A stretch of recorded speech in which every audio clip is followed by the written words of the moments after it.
Los libros son la puerta de entrada al mundo de las ideas. ¿Y quién va a cerrar esa puerta una vez abierta? Acompáñanos en la más grande aventura que existe, la aventura de leer y viajar a otras realidades. Bienvenidos a Entre Libros por Nacional. Buenas noches, esto es Entre Libros por Nacional, que nace cada día. Soy César Bedón y quiero comenzar esta noche retomando una vieja práctica de este programa. Quiero compartir un texto contigo. Esto está en el libro que acaba de publicar Fernando Iwasaki llamado Brevetes de Historia Universal del Perú, con quien vamos a conversar ahorita. A ver, escuchen ustedes esto y díganme mentalmente qué piensan. El 27 de agosto, se llama el concurso la pieza. El 27 de agosto de 1885, apenas unos días después de haber cumplido los 28 años, un estudiante provinciano de sexto año de medicina, aterido por la pobreza pero ilusionado con ganar un certamen que le habría permitido continuar sus estudios en Europa, se inoculó sangre infectada con la enfermedad de la verruga. Menos de 2 meses más tarde, el 5 de octubre, Daniel Alcides Carrión falleció atendido por sus propios compañeros de estudios porque los médicos del hospital y su mismo director de tesis evitaron cualquier responsabilidad e impidieron una transfusión que acaso le hubiera salvado la vida. La muerte de Carrión fue investigada por la policía y así trascendió que en julio de 1885 la flamante Academia Libre de Medicina había convocado un concurso para el estudio de la etiología de la verruga. Carrión era consciente de la convocatoria, sin duda, porque las bases las estableció su director de tesis, que a la vez era su jefe en el Hospital 2 de Mayo y médico de la paciente cuya sangre contaminada se inoculó Daniel. No obstante, la policía no pudo acusar a nadie porque todos los testimonios apuntaron a que Carrión era un héroe que de forma voluntaria se había sacrificado por la ciencia y la medicina. Hijo de madre soltera, en ninguna de las cartas sencillas de Daniel entrevemos la grandilocuencia mística de los atestados policiales. El concurso fue declarado desierto. Y con este apabullante texto, podemos ponernos a pensar en torno a la importancia de estudiar la historia, ¿no? Que siempre está además en constante cambio. Por ejemplo, Fernando Iwasaki con su libro, del cual vamos a conversar, nos ofrece nuevas miradas sobre personajes que conocemos de toda la vida. Por ejemplo, yo desconocía esta historia y me ha sobrecogido y he pensado también en cómo hay historias que parecieran repetirse, ¿no? Esta, por ejemplo, no debería repetirse.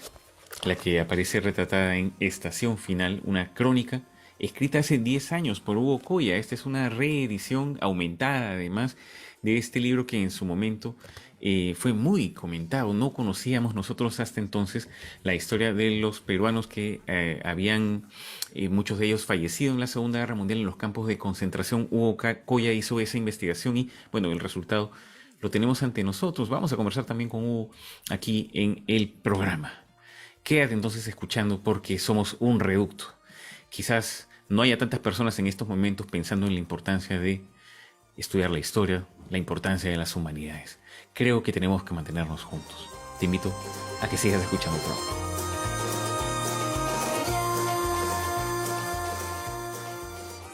Esto es Entre Libros por Nacional, que nace cada día, y les decía yo que íbamos a tener un programa jugoso, pienso, puesto que vamos a conversar con el escritor Fernando Iwasaki, quien además tiene para nosotros la deferencia de acompañarnos desde España, algunas horas por delante de nuestro horario y por lo tanto más de noche. Me dice él además que anda con un poco de frío, que está haciendo bastante frío por allá últimamente.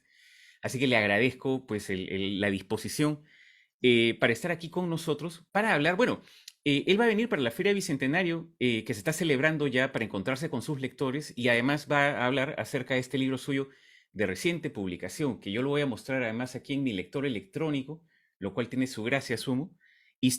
Brevetes de Historia Universal del Perú, escrito por Fernando Iwasaki, que, como digo, he leído yo en formato electrónico, lo cual es una forma interesante también. Estoy incursionando yo en lecturas en mi Kindle. El único problema suele ser luego cómo pedirle al autor que te firme el ejemplar, ¿no? Eso es algo que hasta ahora no he podido resolver yo. En todo caso, hablaremos acerca de este interesante libro en el cual Fernando regresa a un registro en el cual ya nos ha otorgado algunas horas, por ejemplo, Ajuar Funerario, que era un libro de microrelatos. Pues aquí estos relatos quizás un tanto más grandes en extensión, pero no tanto, son frescos, acuarelas, viñetas, o como el autor las ha llamado, brevetes, ¿no? Es decir, textos breves acerca de personajes de la historia del Perú, o unicornios, como los llama él también, en el libro, que ya conversaremos acerca de las razones para escoger estos personajes, en fin, dentro de un libro tan sabroso, tan interesante e incluso diría importante como este. Fernando, gracias por estar aquí en Entre Libros. Muchas gracias, César, a ti por la invitación y por tener la posibilidad de hablar para un público que es mucho más grande siempre a través de estos sistemas y de estos medios nuevos. Oh, ciertamente, ciertamente. Yo quería comenzar, vamos a conversar acerca de este libro que tan jugoso lo he encontrado, pero quería comenzar abordando la entrevista desde el ángulo del historiador. Como lo comentaba yo, Fernando es historiador y además escritor, ha publicado una treintena de libros, en fin. Bueno, estamos en una época complicada. Estamos en una época en la cual mm, el consenso o los consensos acerca de la verdad se ven un poco diluidos. Estamos en la época de la información. Una persona formada como historiador, como ciertamente lo eres tú, que además es una persona preocupada por los hechos, por los registros, en fin, por la verdad o una búsqueda de alguna verdad. ¿Cómo sientes tú esta época que estamos viviendo en la cual un poco las cosas se hacen líquidas, como se dice? Y incluso el estudio de las humanidades, por ejemplo, es dejado de lado por un sentido más bien práctico, entre comillas, de las cosas. En fin, ¿cómo te sientes tú navegando en esta época y además en plena pandemia, Fernando? Bueno, no me imaginaba que en el Perú también se había llegado a esta situación de erosión de las humanidades. A mí Mm, me parecía que nuestro país, aunque no nos enseñan el latín, no estudiamos el griego clásico y a lo mejor pues no tenemos unas asignaturas de filosofía muy, vamos a decirlo así, densas en los planes de estudios. Para mí sí, el Perú y América Latina, por líneas generales, me parecían todavía territorios que se resistían a esta especie de impugnación de las humanidades, mm, que para nosotros siempre ha sido muy importante estudiar la historia de nuestros países, la historia del Perú, la historia de Chile, la historia de Bolivia, la historia de México y además la historia universal.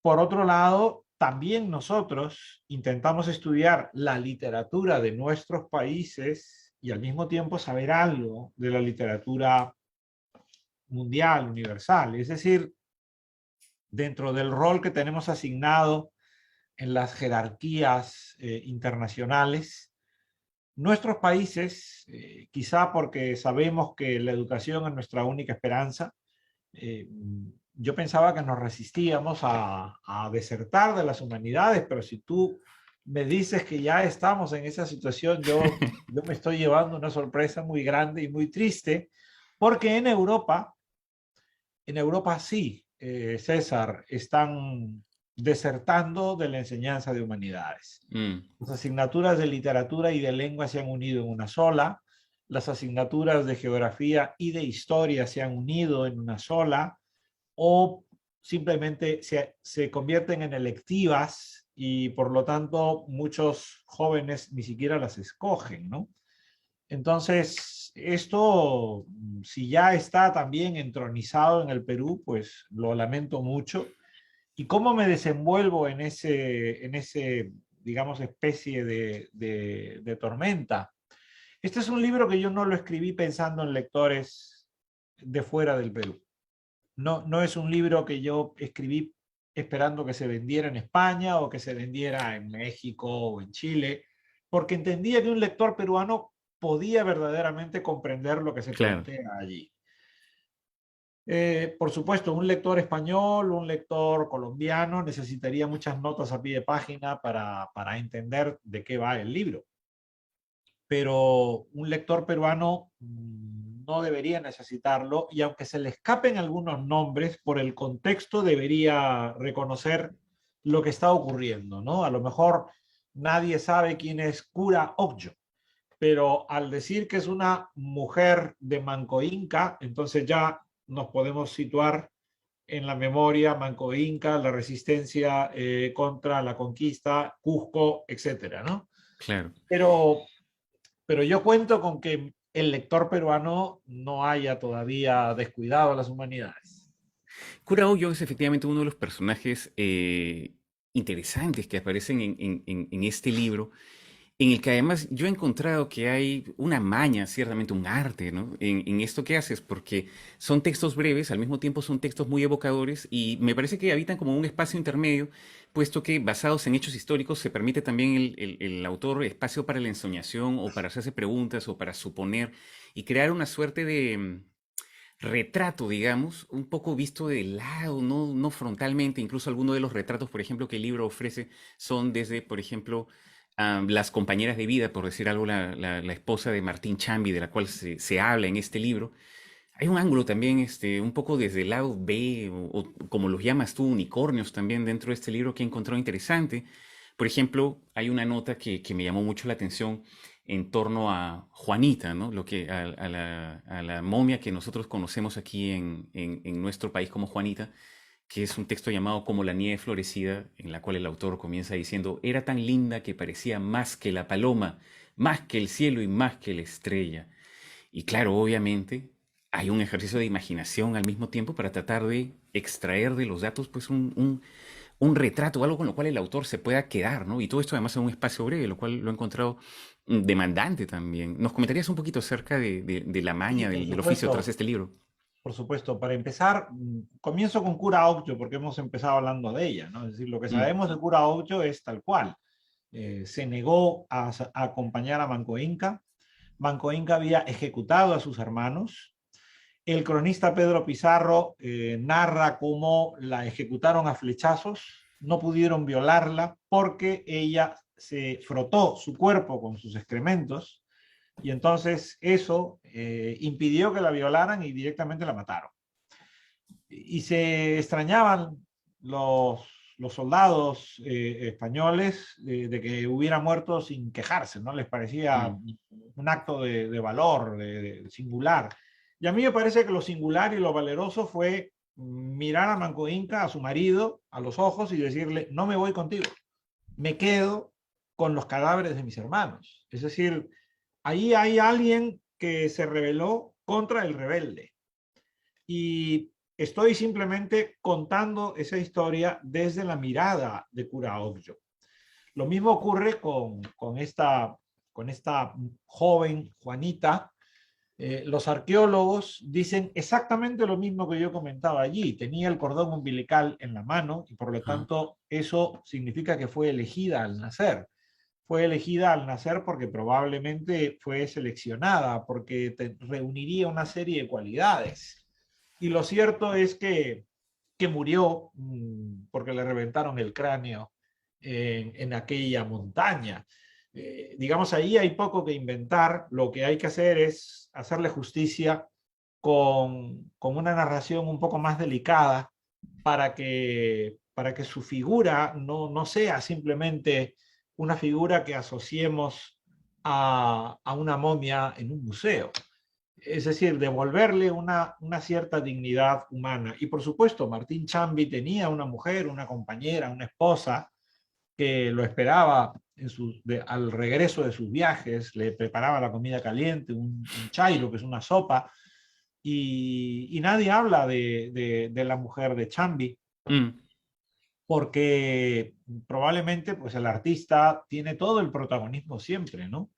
Pero ella conservó esas placas que ocupaban en centímetros cúbicos o en metros cúbicos un espacio importante de una casa, Claro. ¿no? Entonces, yo creo que la idea era hacerle justicia a esos personajes como secundarios, que son los testigos, ¿no? Cortázar decía que, que los cuentos eran como las fotografías, donde lo importante no es lo que sale en la foto, sino lo que está fuera del encuadre. Y creo que estas historias que he tratado de compilar en este libro Ujú. son, como decía Cortázar, ¿no? Los que están fuera del encuadre. Hay efectivamente algo de eso, ¿no? Y por tanto, decía yo hace un rato y me rectifico, o me ratifico más bien, en el sentido de que es un arte difícil, puesto que en pocas líneas uno, digamos, está de alguna manera condicionado a hacer que el lector se interese, además en torno a una figura que supuestamente ya conoce. O sea, muchos de los personajes que aparecen en estos textos son personajes que uno podría decir, bueno, ya tengo un ángulo acerca de esta persona, ¿no? Incluso tú lo comentas, son un poco más bien el bronce de la estatua y no tanto la cera de la biología de lo que está vivo. Y creo que en ese sentido el libro cumple una función, puesto que busca humanizar un poco a...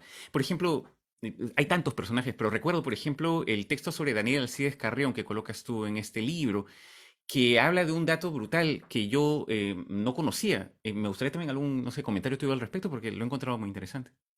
Bueno, es interesante y al mismo tiempo es triste, ¿no? Mm, Carrión lo que quería era postular a una beca, quería perfeccionar sus estudios fuera del Perú y se convocó un concurso sobre, digamos, la enfermedad de la verruga. Y aparentemente, pues, el que organizaba el concurso era su director de tesis, que a su vez era el médico de la paciente cuya sangre le inocularon, y además era, pues, el que dirigía unas investigaciones sobre todo esto, ¿no? mm, Y claro, Daniel Alcides Carrión se presenta a ese concurso, se inocula la sangre infectada de esa paciente, de su director de tesis, y luego el experimento termina mal y a quienes atienden a Daniel Alcides Carrión hasta que fallece son sus compañeros, que eran estudiantes, que por lo tanto no pudieron salvarlo en absoluto. Hubo una investigación policial y las declaraciones de los testigos fueron que Daniel Alcides Carrión pues muere como un héroe, le atribuyen frases que no podemos demostrar que las pronunció y mm. que si las comparamos con las cartas que le escribía a su madre en Cerro de Pasco, hijo de madre soltera, provinciano, no existe la menor relación entre esa grandilocuencia, esa especie de engolamiento que le atribuyen y las cartas de ese joven de 28 años que, que era todo ternura con su madre en Cerro de Pasco. Entonces, a mí me parece que muchos episodios de la historia del Perú están presentados de esta manera, como una especie de trampantojo, en el cual hay alguien que lo convertimos en héroe después de haber triturado su vulnerabilidad. Claro, claro. Suele pasar, ¿no? Cuando ya son inofensivos, digamos, las personas, en ese momento empiezan los homenajes y un poco como que se convierten en monumentos, en estatuas, ¿no? Eh, Comentas tú también, por ejemplo, dentro del libro, bueno, insisto, dentro de este universo de personajes de este libro tan sabroso, por ejemplo, Aurora Cáceres, que es la hija, o que fue la hija de Andrés Avelino Cáceres, y la rescatas desde su dimensión de autora, por ejemplo, comentas tú que ya no se le lee a ella porque los editores cambiaron su autoría dentro del libro que ella escribió sobre las memorias de su padre, ¿correcto? Concretamente, ese libro de las memorias de la campaña de la Breña, en cualquier librería peruana que se busque, se encontrará firmado por otra persona, porque hubo una edición y en esa edición que estaba basada en lo que había escrito Aurora, pues directamente borraron el nombre. Y Aurora Moreno de Cáceres estuvo al lado de su padre, que falleció en Ancón, los últimos 3 años de vida del mariscal Cáceres. Ella estuvo recopilando, escribiendo. Ella era una escritora que fue en los primeros años del siglo XX muy importante para el Perú. Vivía en Francia, Mm, publicó en Garnier Hermanos, estuvo casada con Enrique Gómez Carrillo, el guatemalteco, que le dio una vida muy mala. Creo que también reproduzco algunas cartas muy impertinentes de Gómez Carrillo, de un machismo impresentable. exactamente, exactamente. Y la verdad es que es muy triste también que una mujer que además hablaba varios idiomas y que había tenido una juventud tremenda en los Andes durante la resistencia, en la campaña de la Breña, pues su memoria haya quedado pues desfigurada, desvanecida de esta manera, Mm. ¿no? Y solo hacerle una pregunta a los escritores que entrevisto en este programa y quiero hacértela a ti también. Es una pregunta enorme, imposible, por supuesto, y por eso mismo muy sabrosa de plantear. ¿Cómo se escribe un libro? ¿Qué responderías ante tal pregunta, Fernando? Pues un libro se va escribiendo a lo largo de muchos años en los que ni siquiera has escrito nada. Es decir, yo en este momento tengo en la cabeza probablemente 2 o 3 libros que no van a existir hasta dentro de muchos años, quizás, porque los libros, al menos para mí, tienen que ir madurando en la cabeza y luego convertirse en borradores, escritos a mano, en mi caso, y luego cuando ya has pasado una serie de etapas en las que vas definiendo lo que quieres escribir, en ese momento empiezo a teclear. Pero para mí esos libros comienzan siendo un cuaderno, y ese cuaderno se va llenando de notas, se va llenando de apuntes, y esa es la única manera como yo al menos sé escribir. Yo nunca imparto talleres, me considero incapaz de impartir un taller de escritura creativa, porque siento que de lo que yo puedo hablar es de cómo leer. Y entonces, sin leer no se puede escribir. Y me gustaría mucho más hablar sobre lo que me gusta leer o lo que sugeriría leer, ¿no? Creo que esa es la forma, como siendo leal conmigo mismo sin traicionarme, podría más o menos explicar cómo escribo un libro. Interesante. Y terminaré, puesto que Kimberly por acá me está diciendo que ya estamos finalizando, pero lo planteas tú también en el libro, citando a Italo Calvino, y hablas un poco a través de acerca de la brevedad de los textos y cómo los tiempos de alguna forma condicionan también al registro más breve, ¿no?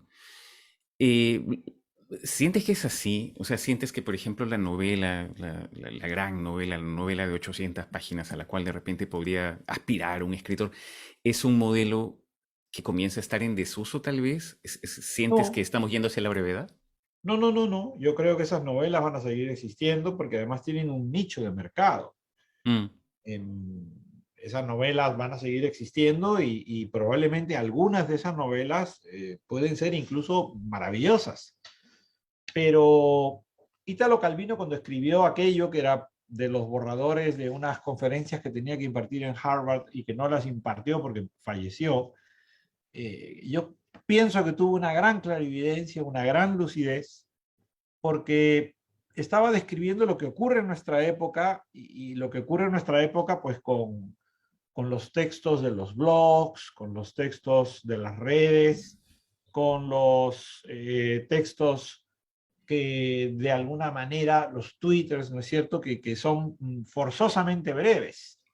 Sí. Y además eso se traslada en el campo de la educación, pues cuando los jóvenes en las universidades dicen, ¿cuánto debo escribir? Y yo siempre les digo, mira, escribir es como besar, ¿no? Si tú quieres, puedes besar y retroceder inmediatamente, ese es tu problema, ¿no? Pero si tú lo que quieres es verdaderamente disfrutar del beso, tienes que entregarte y hacerlo de una manera, pues, casi submarina, ¿no? Entonces, escribir es eso. En un examen yo quiero que me besen, en un examen, con atrevimiento, ¿no?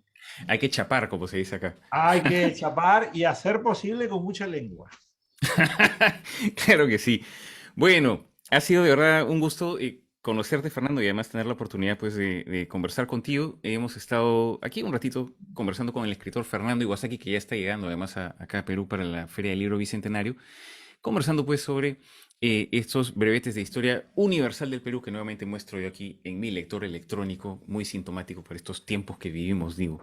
Fernando, pues un gusto y muchas gracias por haber estado en Entre Libros.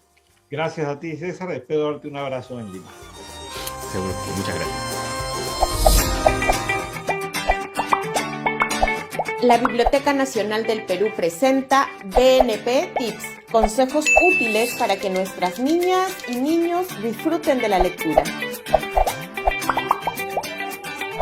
¿Quién no se ha sentido fascinado alguna vez al escuchar una lectura en voz alta? ¿Cuántos hemos pasado por la grata experiencia de oír o leer un cuento antes de dormir? La lectura en voz alta es una práctica que nos familiariza con la estructura del texto, con la musicalidad y el color de la palabra. Provee de un rico escenario de imágenes que se dibujan en la mente de quien escucha y fundamentalmente fortalece los vínculos afectivos.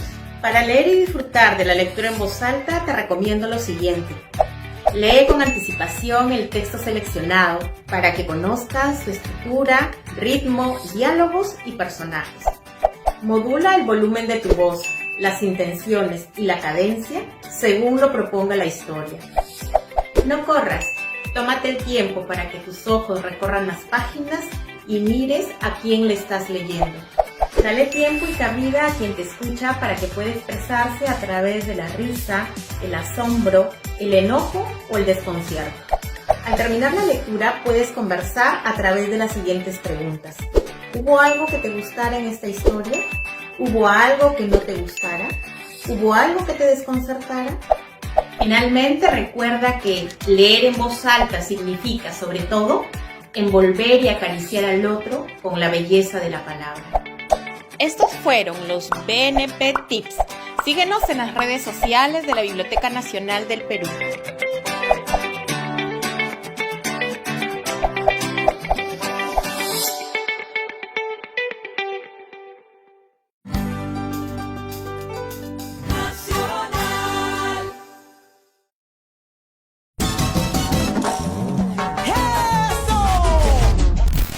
Este es un comercial de cumbia.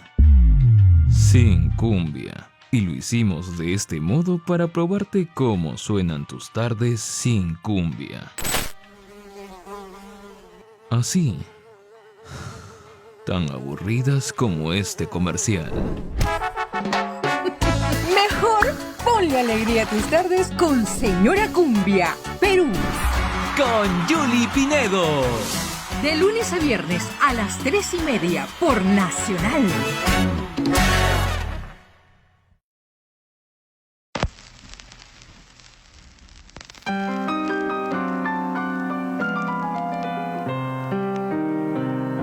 Colócate a 2 metros de distancia y tápate la boca y la nariz. Que el virus no se meta en tus pulmones. Con jabón en tus manos sé feliz. Cumpliendo 3 consejos solamente. Haciendo lo que enseña esta canción. Podríamos salvar a mucha gente y evitar que se mueran sin razón. Podríamos salvar a mucha gente y evitar que se mueran sin razón.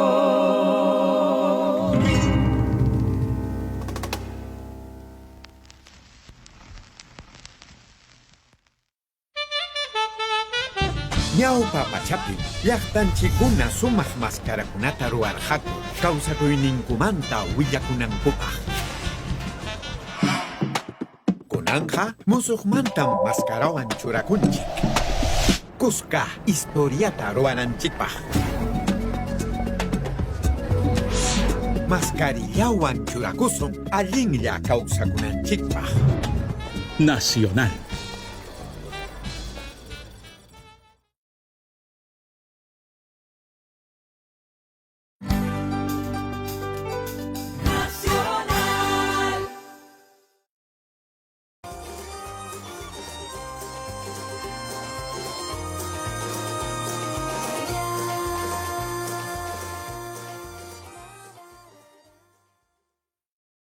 Lima está viviendo la Feria del Libro del Bicentenario. Inició el 15 de noviembre y va hasta el 1 de diciembre. Este año, en homenaje a nuestro Bicentenario de Independencia, razón por la que recibiremos a grandes escritores latinoamericanos. Son más de 100 expositores que traen sus novedades, que traen sus ofertas. Tenemos a lo mejor de la industria editorial peruana, tenemos a lo mejor de los expositores, distribuidores, librerías, y estamos trayendo a los más representativos autores de Latinoamérica en esta suerte de selección de países que estuvieron vinculados en la época de la emancipación. Y el libro es el mueble más útil para poder reposar y poder esparcir nuestros días. Los invito a que este libro forme parte de sus casas, de sus hogares, y qué mejor en el marco de una feria internacional como es esta Feria del Bicentenario. Y para que no te pierdas esta fiesta cultural, aquí te dateamos algunas de las actividades que se realizarán en los últimos días. Toma nota. El domingo 28 se presenta el libro Extremo Oriente y el Perú en el siglo XVI, de Fernando Iwasaki, quien también participará el lunes a las 8 de la noche. El martes 30 se realizará un homenaje al gran Alfredo Bryce Echenique, con la participación de Alonso Cueto, Fernando Ampuero, Abelardo Sánchez León y Rosana Díaz, quien además es la directora de la película Un Mundo para Julius, basada en la novela de Bryce. Ese mismo día se presentarán el poeta Marco Martos y Ricardo Sumalabia. Al siguiente día, miércoles 1 de diciembre y último día de la feria, se presentará el libro Las luchas de la independencia, de la autora Marina Zuluaga, y Guaco Retrato de Gabriela Wiener. Ya lo sabes, la Feria del Libro del Bicentenario se ubica en el Parque Kennedy de Miraflores. ¡No esperes más!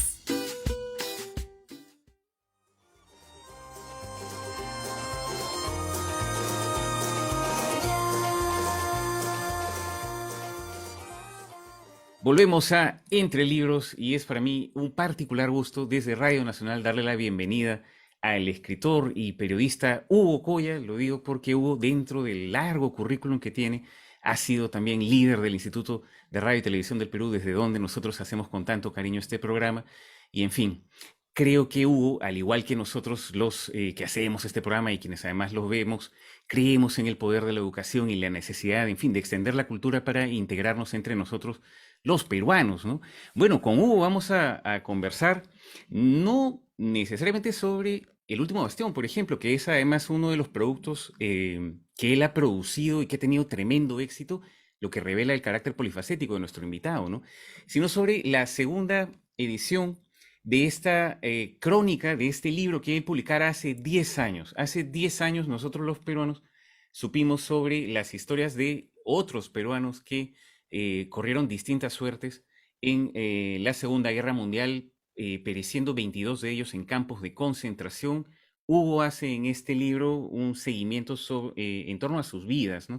Y quería permitirme comenzar la entrevista citando precisamente lo que escribe el autor en la presentación, porque me pareció revelador en torno a las intenciones, es lo que sentí.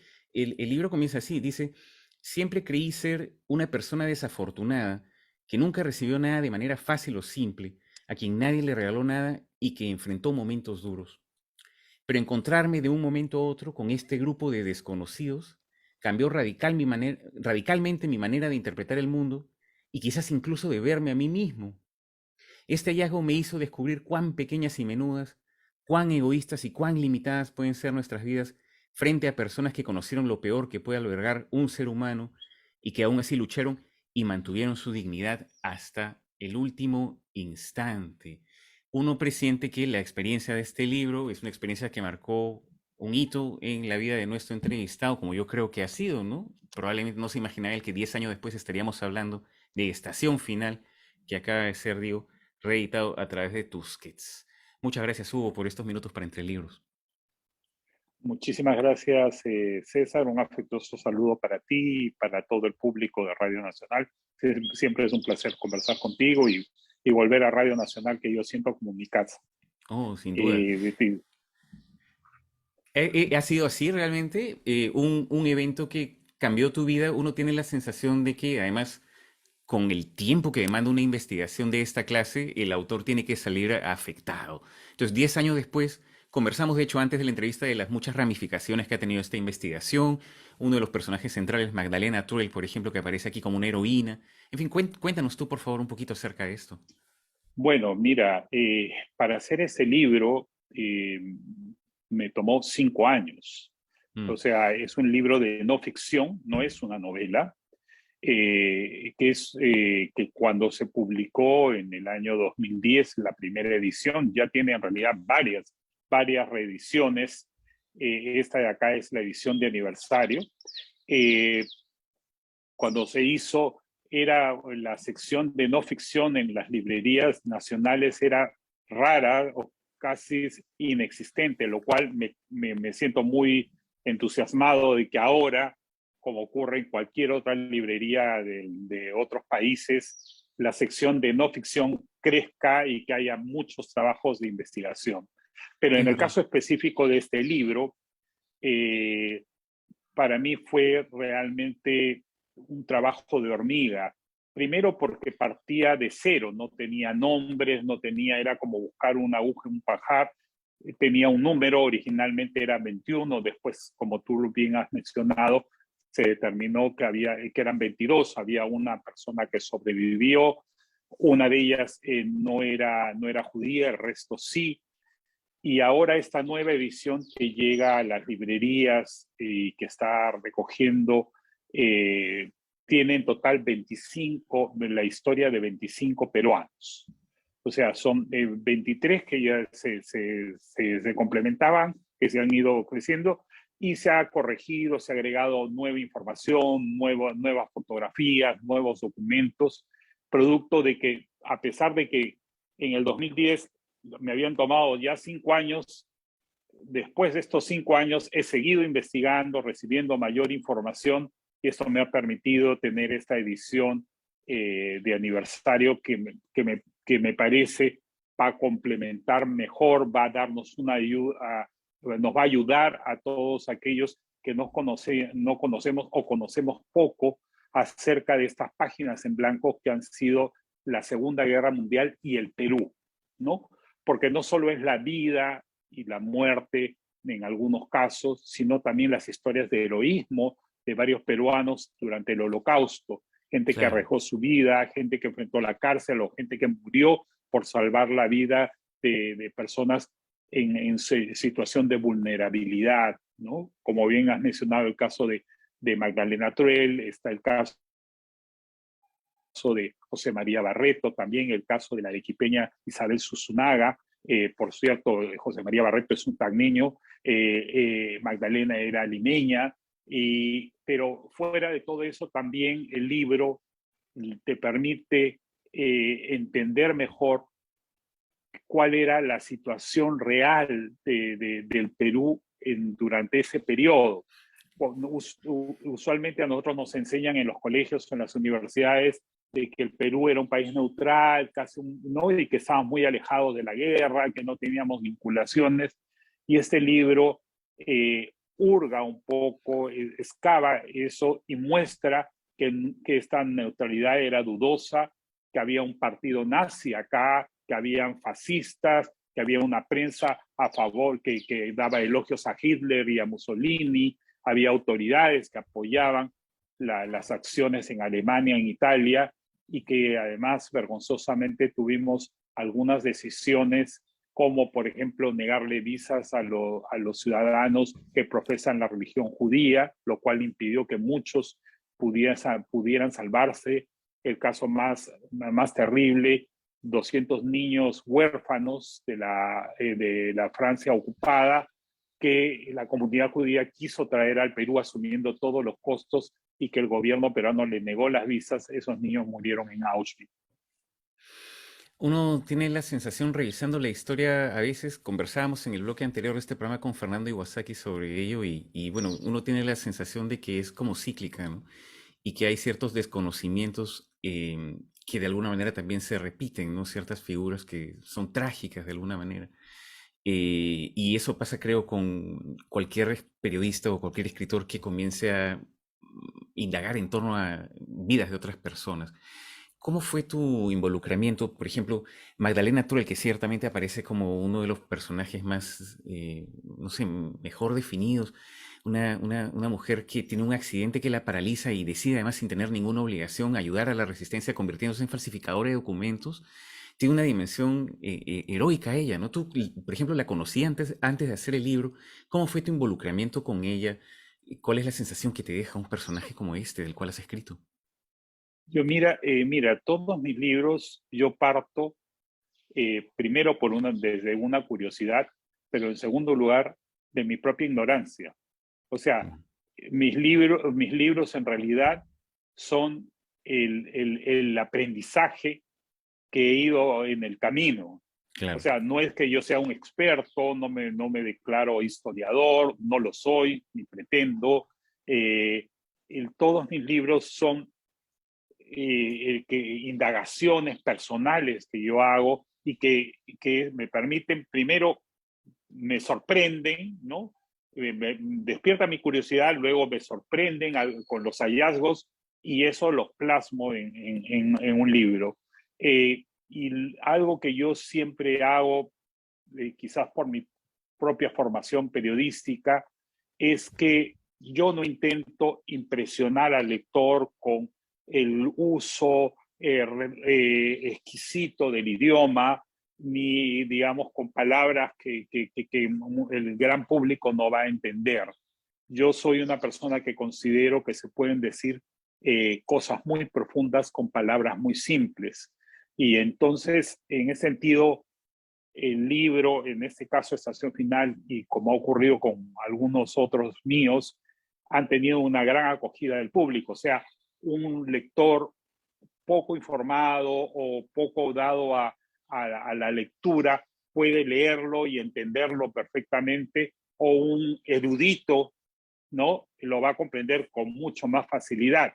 Entonces, eso ha permitido de que se pueda estudiar y leer en los colegios. De hecho, me han invitado y forma parte del plan lector de varios colegios, o voy a las universidades a dar charlas o conferencias con grandes intelectuales y catedráticos especialistas. Me invitaron a un congreso de historiadores y yo les pedía disculpas por no ser un historiador, y gente con muchos más pergaminos que yo hablaban conmigo, ¿no?, y discutían conmigo acerca de las evidencias, de los documentos, de dónde me basaba, y realmente fue muy rico para mí ese conocimiento. Yo creo que en mi libro o mis libros son precisamente eso, el reconocimiento de mi propia ignorancia y el haber aprendido algo a partir de haberlos hecho, ¿no? Claro, claro, claro. Y datos fascinantes que vienen también. Un libro, por ejemplo, siempre te lleva a otro libro. Es algo que decimos aquí a veces en el programa. Y mencionas tú, dentro de la historia del libro, cómo a través de Gustavo Gorriti llegas tú a un libro llamado El Puente de San Luis, ¿correcto? De Thornton Wilder. El Puente de San Luis Rey, correcto. De San Luis Rey. Exactamente. Exacto. Que no lo he leído, pero me ha dejado con muchas ganas, que es además también una indagación en torno a por qué determinadas personas que confluyen en un momento trágico, por qué esas vidas, digamos, ¿qué tienen en común? Una indagación de esa clase. Mira, ese libro es un libro muy, muy interesante porque Thornton Wilder ganó con ese libro el premio Pulitzer, ¿ya? Y habla sobre el Perú, del Perú de la época colonial, pero resulta con la característica de que Thornton Wilder nunca vino al Perú, nunca pisó el Perú, pero sin embargo, el nivel de refinamiento en los detalles, en la creación de personajes, es una novela, ya, obviamente, es una novela, pero él indagó e investigó y creó un universo literario en este libro tan exquisito, tan perfecto, que tú puedes creer realmente que efectivamente este señor pues era un experto sobre el Perú, que lo había conocido, que había indagado sobre su historia y todo. Y eso yo creo que es un gran mérito del libro, porque además ha derivado en una película que se hizo en el 2004, 2005, con Robert De Niro entre ellos actuando. Voy a buscarla, no la he visto. Sí, sí, en realidad la película no tuvo tanto éxito, pero en su momento este puente de San Luis Rey realmente muy, muy interesante por todos los diálogos, la construcción de los personajes, pero además sobre todas las disquisiciones morales. O sea, es un libro sobre que, primero, existe el destino, o sea, las personas nacen con un destino prescrito y deben cumplir ese destino. Dios ya lo escribió y decidió que ese destino va a ser así. Y es justamente así como comienza ese libro, el de San Luis Rey, cuando ocurre ese accidente, el puente que él define como el más hermoso del mundo, que es un puente sobre el río Apurímac, un puente colgante, se cae, ¿no? y mueren estas personas, entonces comienza a indagar la vida de cada uno y las va reconstruyendo. Es realmente muy interesante, muy bien escrito. Es un libro pequeño, digamos, no es una novela muy copiosa de grandes páginas, pero es realmente muy entretenida. Qué interesante. Quería regresar a algo que comentabas tú hace unos minutos y que lo veo también presente en las páginas del libro. Siento una suerte de sensación de urgencia también. Y quiero nuevamente citar de la introducción del libro algo que escribes tú. Dice, a más de 80 años del inicio de la Segunda Guerra Mundial y 76 de su final, el nazismo no ha muerto. Permanece soterrado en nuestro país y otros lugares del mundo. Está escondido en la mente de los intransigentes, de los extremistas, de los demagogos, de los autoritarios y de aquellos que no aceptan a los diferentes, que rechazan a quienes no profesan su mismo credo o que no piensan igual que ellos. Siento que estamos en una época en la cual libros como este son particularmente pertinentes, ¿no? ¿Cuál es tu sensación al respecto? Definitivamente, mira, lo escribí en el 2010 y lo ratifico en el 2021. O sea, yo creo que, y lo vemos cada día con mayores evidencias, los hechos políticos, económicos, sociales, por ejemplo, derivados de esta pandemia, han generado un clima de polarización, de extremismos. Vemos situaciones que ocurren pues en Brasil, en Hungría, dictaduras no solo de derecha, sino de izquierda, xenofobia en contra de los sirios, en contra de los venezolanos. O sea, hay todo tipo, hay el racismo que vivimos en nuestro país y que nunca ha sido erradicado, es una de la homofobia, todo eso ¿cómo se llama? Permanece, y eso fue lo que permitió que surgiera el nazismo, y es eso lo que nosotros tenemos como germen, y que yo me temo que si no lo combatimos, si no estamos alerta y no aprendemos de las experiencias del pasado, se vuelva a repetir, ¿no? Hablas tú incluso acerca de ello. Ahí en YouTube encontré una charla tuya, una charla TED, hablando acerca de las llamadas ahora fake news, que como tú señalas también ni son tan nuevas. Pero ciertamente estamos en una época en la cual pareciera que ciertos consensos un poco como que se ponen en cuestionamiento. Por ejemplo, algunos conceptos básicos sobre la ciencia, incluso, al menos para algunas personas pareciera ser así, o sobre qué cosa es la verdad, finalmente, en una época en la cual cada persona tiene su opinión y tiene un megáfono, digamos, para amplificarla. ¿Cómo? Y esto es algo que a mí me interesa y me preocupa, y yo siento que a mucha gente también, cómo recuperar, digamos, un consenso básico, cómo dialogar entre nosotros en una época en la cual, como digo, cada uno tiene su opinión y la defiende a capa y espada. ¿Qué dirías tú? Bueno, exactamente, o sea, si bien las mentiras siempre han existido desde que el mundo es mundo, ahora lo que se ha creado, pues, este llamado fenómeno fake news, ¿no? Pero este fake news que alcanza proporciones epidémicas, porque las redes sociales nos permiten que cada uno se convierta también en un productor de noticias, ¿no? En un generador de noticias. Y noticias que muchas veces ni siquiera hemos confirmado, no hemos verificado, que se basan en rumores, que se basan en la anticiencia y que producen, digamos, eso, y que hace que sea utilizado en términos políticos, ¿no?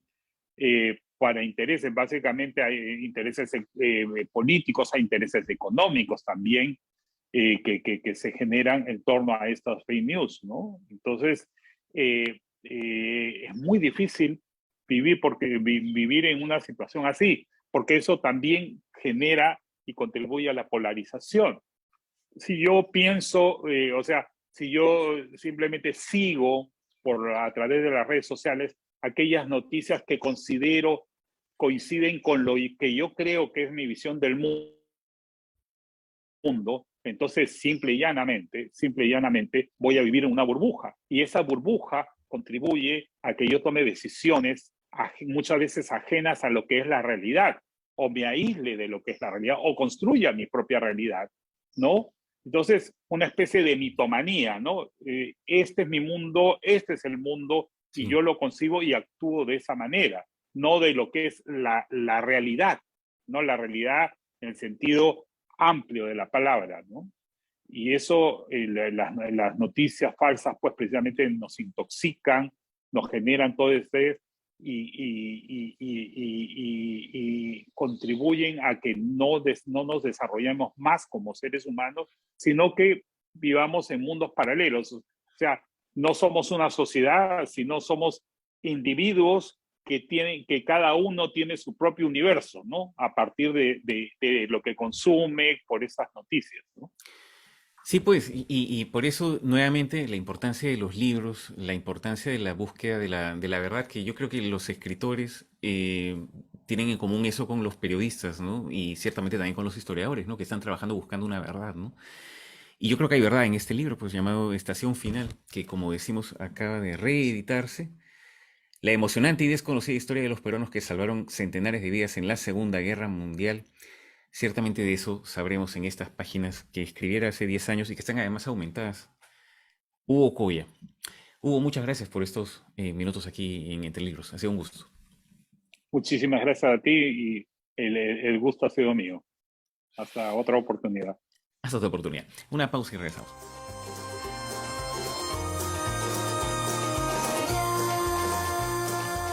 Hola, soy María Casiraghi, escritora argentina. Uno de mis libros más queridos es Otro Dios ha muerto. Y es un libro querido porque en realidad es una deuda pendiente con una mujer que conocí, una maravillosa mujer que es la protagonista de la historia, Petrona Prane, mujer mapuche, hija del cacique lonco Emilio Prane, del sur de la Patagonia Argentina. En vida habíamos iniciado un vínculo y habíamos hablado de difundir su historia, que era su sueño, pero ella murió. Y bueno, después me dediqué a cumplir esto, a cumplir su promesa, o mi promesa con ella. Y investigué muchos años, en base también a todas las entrevistas que tenía con ella, más posteriores viajes a visitar a su familia, con documentaciones. Armé esta historia que, bueno, estoy muy feliz de traer al Perú. Se ha difundido por ahora en Argentina y también en el sur. Y traerla acá es muy importante para mí porque no es una historia solamente argentina, es de todo el continente americano y bueno, espero que la disfruten. Se ha terminado Entre Libros. Gracias por haber estado escuchando durante estos 60 minutos que volaron. Ojalá nos podamos encontrar nuevamente la próxima semana para seguir conversando. Chao.